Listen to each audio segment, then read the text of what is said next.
बिसिम्बि बेखेवनाय हाबाफारियाव आसामनि बारग' सोलोंथाइ मन्थ्रि थानेश्वर बर'नि खेंफोरथि।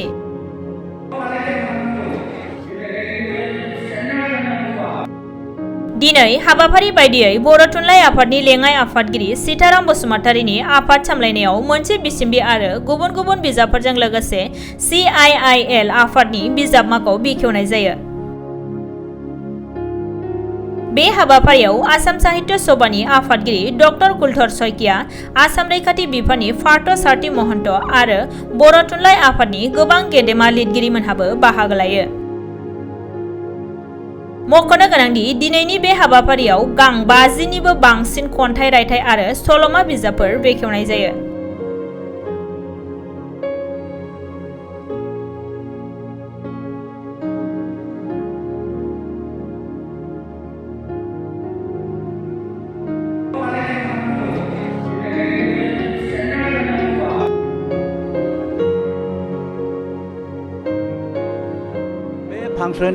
फांसन बे माबाया जे आफादनि आयोजना बर' साहित्य सभानि बेथ' आंहा कुनु आसरित गैया।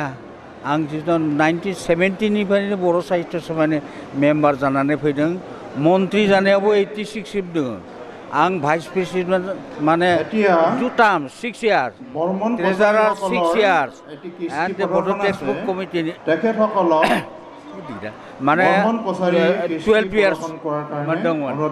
दा लाइफ मेम्बार आं बर' पलिटिकेल पार्टियाव मेम्बार नंलियासै। गतिके आंहा सदाय माने अलवेज माने सब समायावनो माने माने शुभेच्छा दङ आरो बेनिखाय आं बे लास्टआव मा कन्ट्रिबिउसन होनो हायो बेखौ बायदि। बेनिखाय मोनसे ओरै डिसिसन जादोंमोन जे बर' मिडियामा क्लास 8सिमसो थागोन, क्लास 10 लागै थाङा। आं 19 अक्ट'बराव आंखौ लानानै थांदों। बेयाव माने माबाया खाम्फा बरगयारि प्रेसिडेन्ट बेयाव बेथ' डिसिसन जानो हाया। आप टु क्लास 10 लागै जोंनिया बर' मिडियाम बिटेनावला क्लास 8आव खाम्फा 10 हले बे माबोरै पास होनो हाया। गतिके आं बुंनो माने 112 पलि जाथारनांगोन बेखौ मिथिया, आं मिथिया। जुदि माने बे बर' मिडियाम जानायखायसो बर'आ माने बर' मास्टार जानायखायसो साकरि मोननायखायसो बर' लेंगुवेजआ एसेबां दावगादों। बे जुदि साकरि गैयाबा थांना लामा होनो हाबा बर' मिडियाम नङाबा थागौमोन नामा? बर' साहित्यआ एसे देरगौमोन नामा? देया। गतिके बे थांनांगोन आरो आर्ट सेक्सना बे माने आप टु मास्टार डिग्रि जानांगोन। केवल साइन्स एन्ड कमार्सआ माने माबायावनो बे कलेजाव बेयाव जाहैनांगौ, इंलिस जानो हागौ बा अन्यान्य बाथ्रा जानो हागौ। खिन्थु बर'आ एकदम up to master degree medium हिसाबै थानांगोन बे in the case of the art stream. गतिके बेफोर बाथ्रा हिसाबै खामानि मावदों, आंनि बुंनाय बाथ्राखौ लादों आरो बेनिखाय फार्स्ट माने माबा सेंसन जादों मास्टार। आरो बेनिखाय माने हेमन्त बिश्व शर्मा जितु कंग्रेसनि माबा दंमोन नङा बे एडुकेसन मिनिस्टार कमिटमेन्ट होनानै बेयाव माबादों।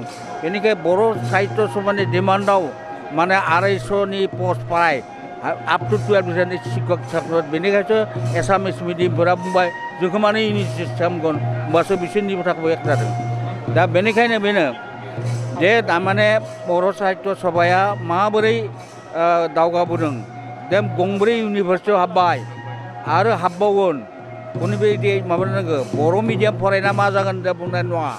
गतिके जों माबादो नों माबालिया जे এই समायाव जोंहा बे ट्राइबेल लिस्टआव गोलैनाय नङा। जोंहा कम्पिटिसनाव फैबाय, अल इन्डिया सार्भिसाव कम्पिटिसन खालामबाय, स्टेट सार्भिसाव हाबबाय, पार्लियामेन्टआव हाबबाय, गतिके एसेम्ब्लियाव हाबबाय।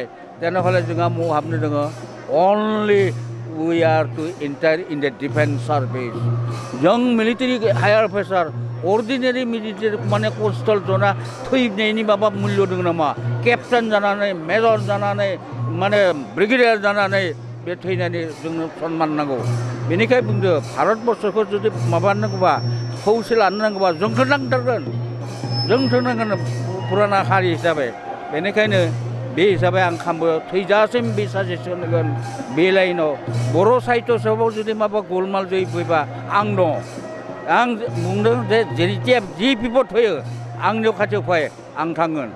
बे खोथायानो जों नुबाय दिनै बर' जेसेबांखिनि गेदेमा सुबुंफोर दं बर'फोर दं, खिन्थु बिथांमोननि गथ'फोरखौ दिनै बर' बिजोंजों फरायहोनायखौ जों नुवाखै। बे बेलायाव मा बुङो?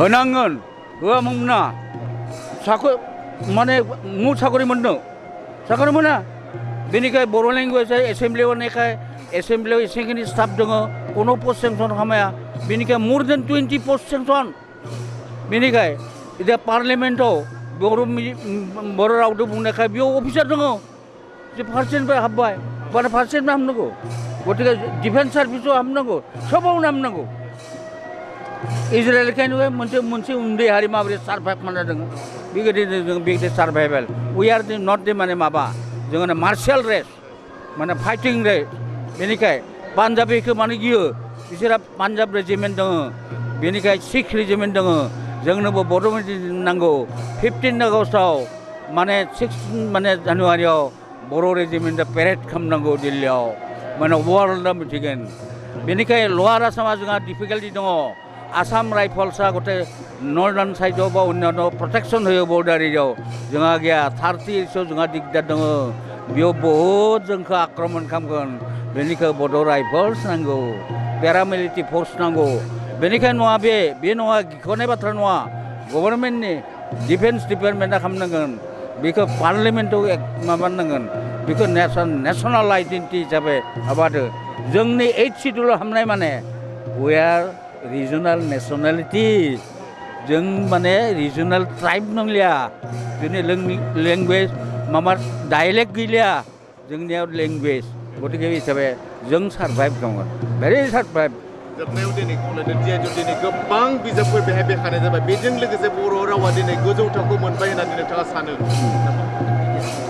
दिनै जिहेतु गोबां बिजाबफोर बेखेवनाय जाबाय बेहाय दा बे बिजाब बेखेवनायनि गेजेरजों बर' रावा दिनै बिराद गोजौ थाखोआव सौबाय होनना सानोना माने आरो थांबावनांगौ निउस पेपार गैया निउस पेपार साननांगौ एसे बर' मास्टार दङ बिसोरनिबो गांफा गांफा फरायनांगौ निउस पेपार नांगौ माने फुल फ्लेजेड रेडिअ सेन्टार नांगौ बे हारिमुआ थांना थागोन नामा थाया बेखौ जोंनो फुल फ्लेजेड टिभि सेन्टार नांगौ बेनो दैलि निउस फैनाय बेबायदि मोसानाय मुसुरनाया बे सिरि सिरि थाबा जागोन नामा बेबायदि मोनसे बे केमेरायाव उथिबानो जागोन नामा बेयाव मेसेज थांनांगौ वर्ल्डआव थांनांगौ बेनिखाय फुल फ्लेजेड आरो बेनिखाय सिगनिफिकेन्ट होदों बेखौनो इन्डिकेसन होदों मा खालामनांगौ बेनिखाय दा जिनिसा बर' साहित्य सभाया माने लिडारफोरखौ माने खौसे खालामनानै दावगायनायाव माबादो जे बर' साहित्य सभाया it is the highest parliament of the बड' कमिउनिटि बेयाव डिसिसन लाबा गटे सब बर'आनो मोननानै नांगौ बेनिखायनो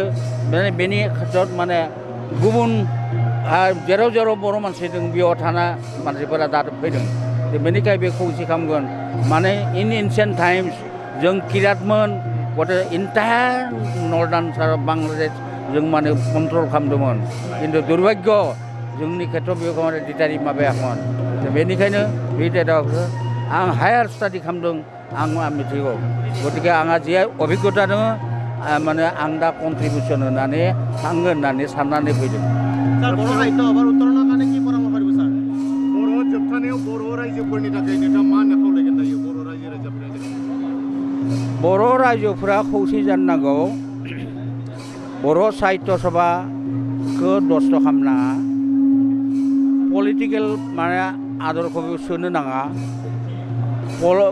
पलिटिकेल मानसि फैबोला बर' साहित्यआ खावनै जागोन बेखौ जाहाथे जाया बे हिसाबै माने खौसे जाना खामानि था सानसे मोनसे एस्टाब्लिश जागोन माने जों माने डिफेन्स सार्भिस फैबा তেনেহ'লে वर्ल्डआ जोंखौ सन्मान होगोन जोङो माबानानै दा मिलिटारि जाना थैनानै गोथैयाव सानसे गाबबानो जागोन नामा बे सोरबाबा मेजर मोननो सोरबाबा केप्टेन सोरबाबा ब्रिगेडियार सोरबाबा लेफ्टेनेन्ट जेनेरेल होननानै फैबा बर' हारिया मुथाफोराव बुहुमाव सन्मान मोनगोन दा मानसिया थैयो अर्डिनारि माने अनारेबल डेथ नांगौ जोंनो अनारेबल डेथ नांगौ सन्मानाव नांगौ बेनिखाय थांनायाव जेरै सन्मान मोनो जेने जनिन्नायाव जेथिया माने उत्सव खालामो थैनायावबो बेफोर मानसिखौ उत्सव खालामबाय थागोन सोरबा सासे बर'नि जेनेरेल थैबा बिसोरनि थैनायनि बर'फोरा फालिबाय थागोन बे थांनानै थागोन बे आसा खालामनानै आं फैदो परामर्श होदों आंथ' दा बयसथ' गैलिया 85 रानिं गतिके माने असुबिदासै गतिके आं लास्टआव जि हायो बर' साहित्य सभाया माबा बिपदाव गोलैयो नामा माने आफदाव गोलैयो नामा बेखौ नायनो आं फैदों टु गिभ दि प्रटेक्सन